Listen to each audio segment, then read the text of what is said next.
سورہ جن کی آیت نمبر 11 سے لے کر آیت نمبر 17 تک ایک پورا مضمون ہے.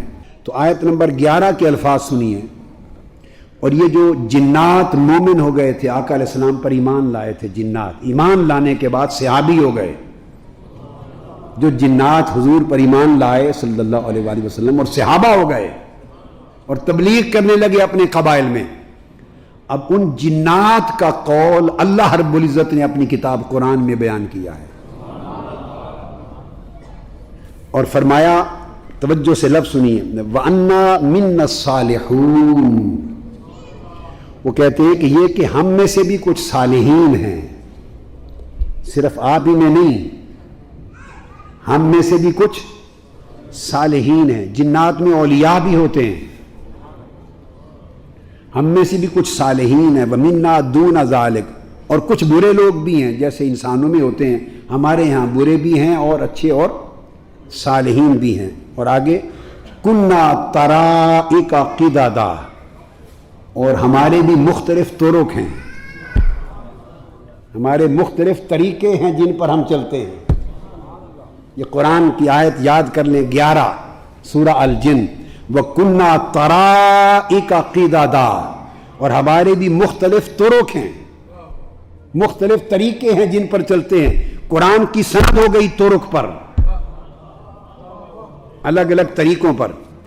یہ بیان آیت نمبر 11 سے شروع کر کے آیت نمبر 16 پر آگے آیا. اسی سورہ الجن کی آیت نمبر 16. یہ بیان تھا جنات صالحین کا کہ ہم میں صالحین بھی ہیں اور ہم مختلف طرق پر، ہمارے مختلف طریقے ہیں، ان پر چلتے ہیں. یہ ان کا بیان تھا. اب اللہ رب العزت جواب دے رہے ہیں، بڑی توجہ سے سنیے. اب جواب اللہ رب العزت کی بارگاہ سے آ رہا ہے. آیت نمبر 16. تو اللہ پاک فرماتے ہیں وَأَلَّوِ اسْتَقَامُوا عَلَى الطَّرِيقَةِ لَأَسْقَيْنَاهُمْ مَاءً غَدَقًا. آقا علیہ السلام نے فرمایا کہ یہ وحی بھی میرے پاس آئی ہے اور اللہ نے فرمایا ہے کہ اگر وہ طریقت پر قائم رہے. یہ قرآن ہے، میں نے تو کوئی آیت نہیں گھڑ لی. دیکھ میں تو صرف پڑھ کے سنا رہا ہوں، آیت تو نہیں نہ بنا لی، آیت تو نہیں نہ بنا لی، پڑھ کے سنا رہا ہوں.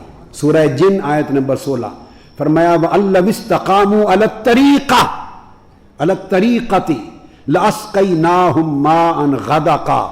طریقت بھی قرآن سے سن لو اور اہل طریقت کو صلہ کیا ملتا ہے یہ بھی سن لو.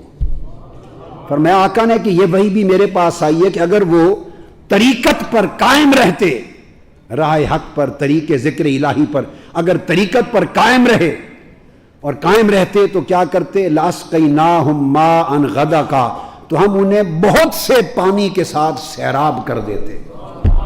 تو جو لوگ طریقت کی راہ پہ قائم رہتے ہیں وہ سیراب کر دیے جاتے ہیں.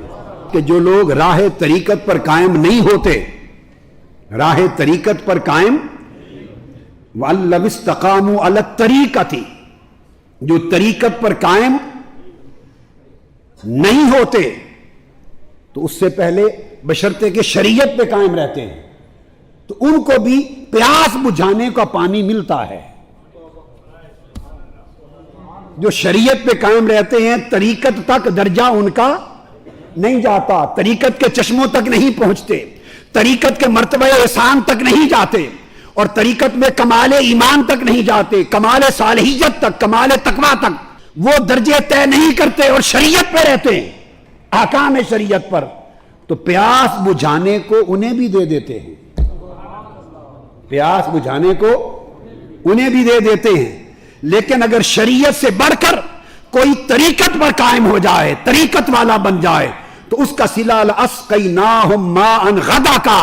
پیاس تو اہل شریعت کی بھی بجھا دی تھی مگر ان کی صرف پیاس نہیں بجھاتے، انہیں سیراب کر دیتے ہیں. اتنا دیتے ہیں کہ خود بھی سیراب ہوتے ہیں اور جن جن کی پیاس بجھانا چاہے ان کو بھی بھر بھر کے دیتے ہیں. تو میں نے عرض کیا کہ جو لوگ اہل شریعت ہوتے ہیں ان کی پیاس بجھائی جاتی ہے، جو اہل طریقت ہو جاتے ہیں انہیں سیراب کیا جاتا ہے. تو اہل شریعت و اہل طریقت کا فرق جاننا ہو تو اگر کوئی شریعت کے احکام پر صحیح چلے تو پیاسا نہیں رہتا،